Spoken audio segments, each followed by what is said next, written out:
Hi everyone, welcome to my channel Mamata's village. ಇವತ್ತಿನ ವಿಡಿಯೋದಲ್ಲಿ ವರಮಹಾಲಕ್ಷ್ಮಿ ವ್ರತವನ್ನು ಶಾಸ್ತ್ರೋಕ್ತವಾಗಿ ಸಂಕಲ್ಪ ಪೂರ್ವಕವಾಗಿ ಯಾವ ರೀತಿ ಮಾಡೋದು ಅಂತ ಹೇಳ್ಕೊಡ್ತಾ ಇದ್ದೀನಿ ನೋಡಿ. ಹಿಂದಿನ ದಿನ ಸಂಜೆ ಸ್ನಾನ ಮಾಡಿ ಎಲ್ಲಾನು ನೀಟಾಗಿ ಗೂಡ್ಸ್ಕೊಂಡು ಒರೆಸ್ಕೊಂಡು ಆದ್ಮೇಲೆ ನೋಡಿ ಸೀರೆನ ನಾನು 2 ಭಾಗ ಮಾಡಿ ಫೋಲ್ಡ್ ಮಾಡ್ಕೊಂಡು ಸೆರಗು ಕಡೆ ಒಂದು ಸ್ವಲ್ಪ ನೆರಿಗೆ, ಹಾಗೆ ಸ್ಟಾರ್ಟಿಂಗ್ ಪಾಯಿಂಟ್ ಇಂದ ಒಂದಿಷ್ಟು ನೆರಿಗೆ ಮಾಡ್ಕೊಂಡಿದ್ದೀನಿ. ಟೇಬಲ್ ಸಹ ರೆಡಿ ಮಾಡ್ಕೊಂಡು ಸ್ಟ್ಯಾಂಡ್ ಇಟ್ಟು ಸೀರೆನ ಅದಕ್ಕೆ ನೀಟಾಗಿ ಜೋಡಿಸ್ಕೊಳ್ಬೇಕು.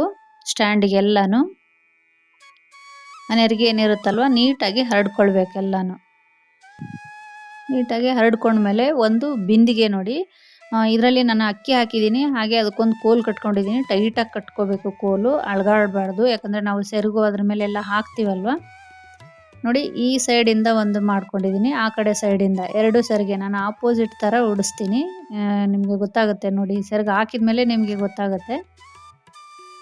ಇನ್ನೊಂದ್ಸಲ ಎಲ್ಲ ನೆರಿಗೆ ನೀಟಾಗಿ ಮಾಡ್ಕೊಂಡ್ಬಿಟ್ಟು ನಾವು ಹಾಕಿರ್ತೀವಲ್ಲ ಅದು ಕ್ಲಿಪ್ಪು ಎಲ್ಲ ತೆಕ್ಕೊಂಡು ನೋಡಿ, ಬಿಂದಿಗೆ ಕಾಣಬಾರ್ದು ಅಂತ ಅದಕ್ಕೊಂದು ಬ್ಲೌಸ್ ಪೀಸು ನಾನು ಹಿಂದ್ಗಡೆಯಿಂದ ಟೈಟಾಗಿ ಕಟ್ಕೊಳ್ತಾ ಇದ್ದೀನಿ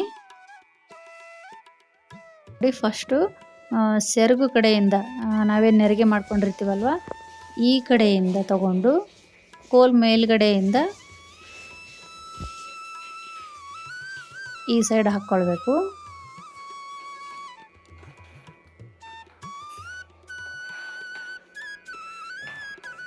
ಈ ಸೈಡ್ ಏನು ನಾವು ಸ್ಟಾರ್ಟಿಂಗ್ ಪಾಯಿಂಟ್, ಸೀರೆದ ಸ್ಟಾರ್ಟಿಂಗ್ ಪಾಯಿಂಟ್ ಏನು ನೆರಿಗೆ ಮಾಡ್ಕೊಂಡಿರ್ತೀವಲ್ವ ಈ ಕಡೆಯಿಂದ ತಗೊಂಡೋಗಿ ಆ ಕಡೆ ಕೋಲಿಂದ ಸೆರಗು ಹಾಕ್ಕೋಬೇಕು. ಆಗ ನಿಮಗೆ 2 ಕಡೆ ಸೆರಗು ಥರ ಕಾಣಿಸುತ್ತೆ. ಲೆಂತ್ ನೋಡಿಕೊಂಡು ಅಡ್ಜಸ್ಟ್ ಮಾಡ್ಕೊಳ್ಬೇಕಾಗತ್ತೆ. ಅದೆಲ್ಲ ಪಿನ್ನ ತೆಗೆದು ನೆರಿಗೆ ಎಲ್ಲ ಸ್ವಲ್ಪ ಹರಡ್ಕೊಂಡ್ರೆ ಚೆನ್ನಾಗಿ ಕಾಣಿಸುತ್ತೆ ನೋಡಿ. ಈ ಥರ ಎಲ್ಲ ಅಡ್ಜಸ್ಟ್ ಮಾಡ್ಕೊಳ್ಬೇಕಾಗತ್ತೆ ನೋಡಿ. 2 ಸೆರಗು ಅಡ್ಜಸ್ಟ್ ಆದಮೇಲೆ ಕೆಳಗಡೆ ಸೊಂಟಕ್ಕೊಂದು ನಾನು ಒಂಥರ ಲೇಸ್ ಥರದ್ದು ಸದ್ಯಕ್ಕೆ ಕಟ್ತಾ ಇದ್ದೀನಿ. ಆಮೇಲೆ ನಾವೆಲ್ಲ ಅಲಂಕಾರ ಮಾಡಬೇಕಾದಾಗ ಸೊಂಟ ಪಟ್ಟಿ ಕಟ್ಬೋದು. ಎಲ್ಲ ನೆರಿಗೆ ಇನ್ನೊಂದು ನೀಟಾಗಿ ಮಾಡ್ಕೋಬೇಕು ನೋಡಿ. 2 ಸೈಡು ಸೆರಗು ಈ ಥರ ಬರುತ್ತೆ, ಚೆನ್ನಾಗಿ ಕಾಣಿಸುತ್ತೆ. ಅದೆಲ್ಲ ಅಲಂಕಾರ ಆದಮೇಲೆ ಇನ್ನೂ ಚೆನ್ನಾಗಿ ಅನಿಸುತ್ತೆ. ಕೋಲೇನು ಕಾಣಲ್ಲ, ಹೂವು ಎಲ್ಲ ಆಮೇಲೆ ಒಡವೆ ಎಲ್ಲ ಹಾಕಿದ ಮೇಲೆ ಚೆನ್ನಾಗಿ ಕಾಣಿಸುತ್ತೆ. ನಾನು ನೈಟು ಇಷ್ಟೇ ರೆಡಿ ಮಾಡಿ ಇಟ್ಕೊಳೋದು. ಬೆಳಿಗ್ಗೆ ಬೇಗ ಎದ್ದು ಮುಂದೆ ಕಳಸ ಎಲ್ಲ ಇಟ್ಕೊಳ್ತೀನಿ.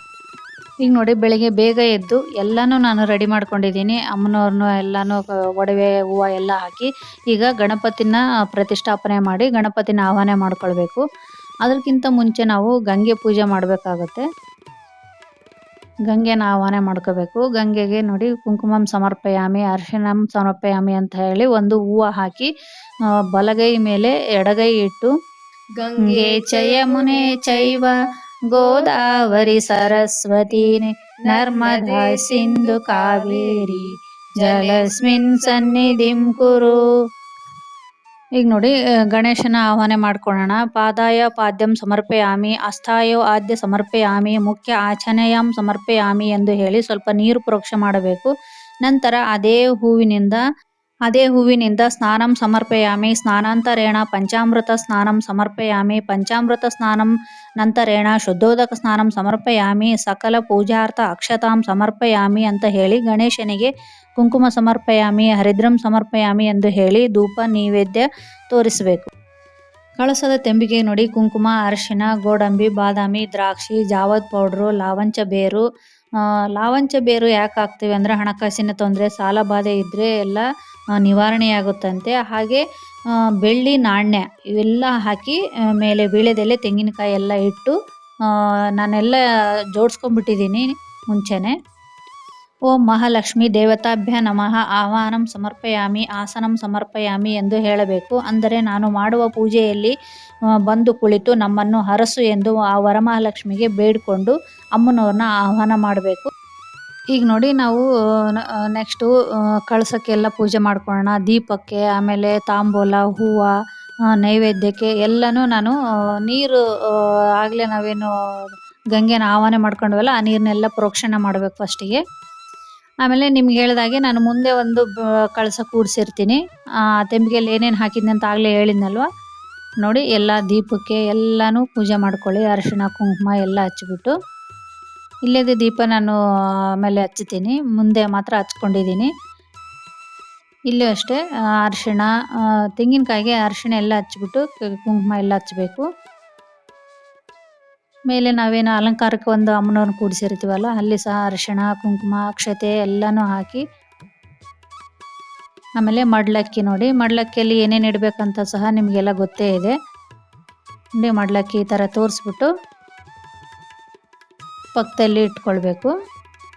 ಮಡ್ಲಕ್ಕಿ ನೋಡಿ ಒಂದು ಪ್ಲೇಟಲ್ಲಿ ಅಕ್ಕಿ ಮತ್ತು 2 ಬ್ಲೌಸ್ ಪೀಸು, ಆಮೇಲೆ ಕೊಬ್ಬರಿ ಬಟ್ಲ, ಉತ್ತುತ್ತಿ, 2 ಎಲೆ, 5 ಅಡಿಕೆ, ಬಟ್ಲಡಿಕೆ ತೊಗೊಳ್ಳಿ, ಪೀಸ್ ಇರೋಂಥ ಅಡಿಕೆ ತೊಗೊಳ್ಬೇಡಿ. ಹಾಗೆ ಅರಿಶಿಣ, ಕುಂಕುಮ, ಆಮೇಲೆ ಚಿಕ್ಕ ಚಿಕ್ಕ ಬಳೆ ಬರುತ್ತೆ ಅದು, ಅಲ್ಲಿ ಕಪ್ಪದಾಗಿ ನಿಮಗೆ ಕಾಣಿಸ್ತಾ ಇರ್ಬೋದು ಅದು, ಆಮೇಲೆ ನಾಣ್ಯ ಇಷ್ಟೆಲ್ಲ ಇಡಬೇಕು ಮಡ್ಲಕ್ಕಿಯಲ್ಲಿ.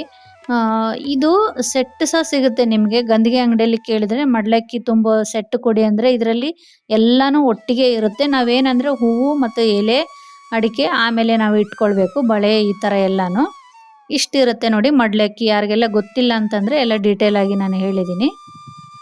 ಈಗ ನೋಡಿ ಅಮ್ಮನವ್ರನ್ನ ಆವಾಹನೆ ಮಾಡ್ಕೊಂಡ್ಮೇಲೆ 2 ವೀಳ್ಯದೆಲೆ, ಅದ್ರ ಮೇಲೆ 1 ನಿಂಬೆಹಣ್ಣು, 1 ಅಡಿಕೆ, ಹೂವು ಇಟ್ಬಿಟ್ಟು ಅಷ್ಟೋತ್ತರ ಹೇಳಬೇಕು. ಓಂ ಪ್ರಕೃತೈ ನಮಃ, ಓಂ ವಿಕೃತೈ ನಮಃ, ಓಂ ವಿದ್ಯಾಯ ನಮಃ, ಓಂ ಸರ್ವಭೂತಹಿತ ಪ್ರದಾಯ ನಮಃ, ಓಂ ಶ್ರದ್ಧಾಯ ನಮಃ, ಓಂ ವಿತೈ ನಮಃ, ಓಂ ಸೊರಭೈ ನಮಃ, ಓಂ ಪರಮಾತ್ಮಕಾಯ ನಮಃ, ಓಂ ಪದ್ಮಾಯ ನಮಃ, ಓಂ ಪದ್ಮಾಯ ನಮಃ, ಓಂ ಶುಚಾಯ ನಮಃ ಅಂತ ನೋಡಿ ಅಷ್ಟೋತ್ತರ ಹೇಳಿ ಕುಂಕುಮಾರ್ಚನೆ ಮಾಡಬೇಕು ಅಮ್ಮನವರಿಗೆ.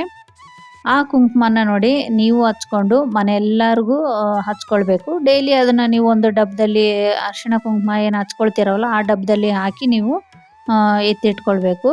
ಬೆಳಿಗ್ಗೆ ಇಷ್ಟೆಲ್ಲ ನೋಡಿ ಪೂಜೆ ಮಾಡ್ಕೊಳ್ಬೇಕು. ಬೇಗ ಎದ್ದೇಳಬೇಕು. ಹಾಗೆ ನಮಗೆ ಎಲ್ಲ ಪೂಜೆನೂ ಮಾಡೋಕ್ಕೆ ಸಾಧ್ಯ ಆಗುತ್ತೆ. ನೋಡಿ ಇನ್ನೂ ಒಂದು ಬಿಟ್ಟೆ ನಾನು, ಕಂಕಣ ನೀವು ಮೊದಲೇ ಯಾರು ಕೂಡ ಆದರೂ ಹಿರಿಯರು ಕೂಡ ಕಂಕಣ ಕಟ್ಸ್ಕೊಂಡೇ ನೀವು ಪೂಜೆ ಸ್ಟಾರ್ಟ್ ಮಾಡಬೇಕು.